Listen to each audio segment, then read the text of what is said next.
Hello everyone, this is Ms. Rochelle of ICC Kuwait at ngayon, tunghayan po natin ang kwento ni Ma'am Siti Laban na nakapagtapos na dito sa ating bachelor's degree na under ng CAP College po with ICC, yung educational support services natin from UAE po yun, yung UAE branch natin sa Dubai. And of course, ayun, si Ma'am is 23 years na dito sa Kuwait, nagtatrabaho sa isang hotel. And ngayon, panunuorin natin yung kanyang journey. Paano ba siya nakapagtapos dito sa ICC with CAP College po. Ma'am, kwento mo sa kanila, paano ka ba nakapag-decide na mag-aral ng bachelor's degree po? Una-una sa lahat, respeto. No? Kasi kahit anong narating mo, kahit anong taas mo, kinailangan pa din yung educational background mo. So yun yung pinaka-reason ko kung bakit nag-pursue ako at nag-continue na makapagtapos ng degree course. Yes. O kumbaga kasi iba yung pananaw or yung first Iba yung yung mga tingin ng tao sa Yes, no kung iba nakapagtapos ka ng college Yes, talaga. iba yung trato sa iyo kapag nakadiploma ka compare sa experienciado ka lang. Yes. Pag may diploma ka, iba yung taas ng level. Actually, kahit wala kang experience, kapag nakadiploma ka, mataas ang tingin sa'yo.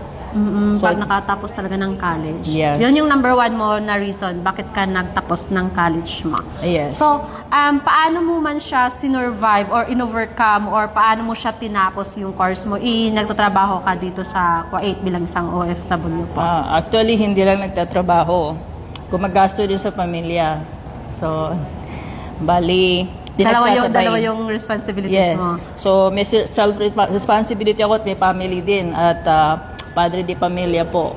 So, medyo mahirap at hindi lang siya medyo mahirap. Actually, talagang mahirap. Pero it's a choice. Yes. So, kinailangan mong magdesisyon sa isang bagay para matupad. Hindi siya pwedeng pangarap lang. You need to make a choice and you need to make a decision to fulfill that choice. Yes. So, yun ang advice ko. Hindi pwedeng plano mo lang. Kailangan may gagawin kang hakbang para matupad kung ano yung gusto mong gawin sa buhay. Yes. At hindi rin ito pwedeng nakabase lang sa financial mo. Yes, Kasi of hindi course. natatapos yung problema. Kinailangan mong bigyan talaga ng desisyon, yung fixed na desisyon, para matupad mo yung gusto mong gawin sa buhay mo.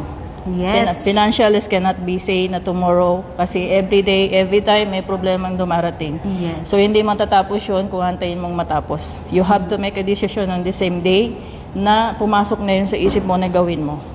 Yes, exactly. So, kumbaga, kung meron kang goal, kung meron kang pangarap na gusto mong ma-achieve, On kailangan time. siya ng fixed On time. decision. Yes, on time. Yeah, on time, yes. Hindi siya So, pwedeng imamaya kasi in every seconds may nangyayari.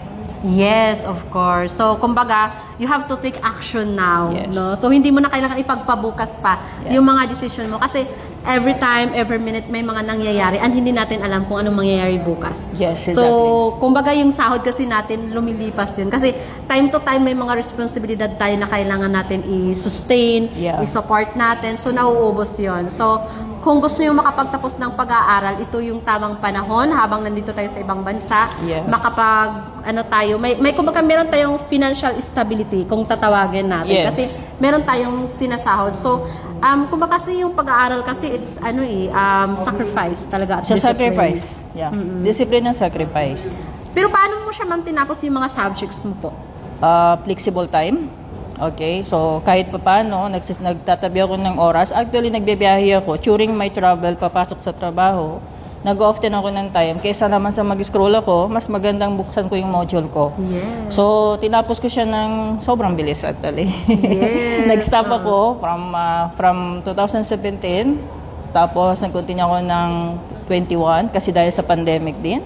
Then, after that, in 4 months, natapos ko na din yung 154 na module. Yes. So, And of course, yung OJT din. Yes, yung OJT at the same time. So, tinapos ko lang yun in just a few 4 months lang. Yes. Kasi hindi ako nag-set. Hindi ko sinayang yung oras. During nagbibiyahe ako papasok, pauwi sa trabaho. Kasi yun na lang yung vacant ko.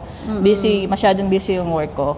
So, pag nagbibiyahe ako, instead na mag-scroll ako, yung module ko yung binubuksan ko. Including the exams and online, ginagawa ko yung sa travel ko. Kasi kahit ang day off ko, ina-occupied ng work ko.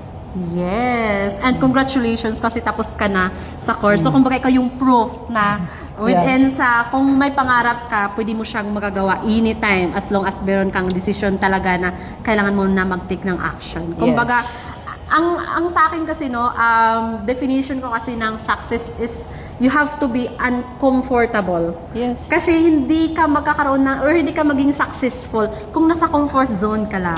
Out of comfort zone ka talaga para ma-achieve mo yung goal mo. Exactly. So it's uncomfortable situation. Kumbaga hindi siya ganoon kadali eh. So sasabihin natin ang bilis lang ng panahon, parang ang dali lang mag-aral pero hindi yun yung reality. Kaya may mga talaga, may mga struggles, circumstances na kailangan mong harapin na medyo nahihirapan ka. Yeah. Kasi yun yung realidad eh. Hindi ganun kadali ang buhay, di ba? So, mapagdaanan mo lahat yung napagdaanan ng mga estudyante. Pero, kung may goal ka, magagawa mo yan at matatapos mo, ma-achieve mo yung goal mo. And ngayon, bilang isang OFW, kasi ito yung magiging natin pride natin na nakapagtapos tayo ng pag-aaral at napakasarap ng feeling na tayo yung nagpapaaral sa sarili natin. Yun yung the Diba? best.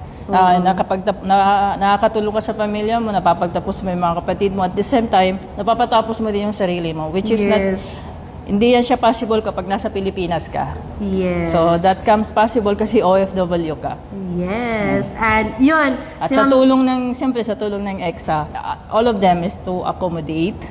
And of course, special thanks to Ma'am Bads na siya yung nag-guide talaga sa'yo. Of course. All throughout sa course mo, sa lahat ng mga subjects, mga-additional subjects. Yes, of course. Kung may mga concerns, nandyan si Ma'am Bads na nag-a-assist. Easy to communicate. Yes. And so, yun. Biruin mo, 23 years na si Ma'am City dito sa Kuwait bilang isang OFW, pero hindi yun ang hadlang para hindi niya matupad yung pangarap. So, it's never been too late para sa lahat ng mga kababayan natin na matagal nang nangangarap na makapagtapos ng kolehiyo. So, kung interesado kayo, comment down below or message us on our WhatsApp number +96599302850. And this is Miss Rochelle of ICAC Kuwait at kasama ko si Ma'am City. ang nagsasabing ICAC is your partner in success.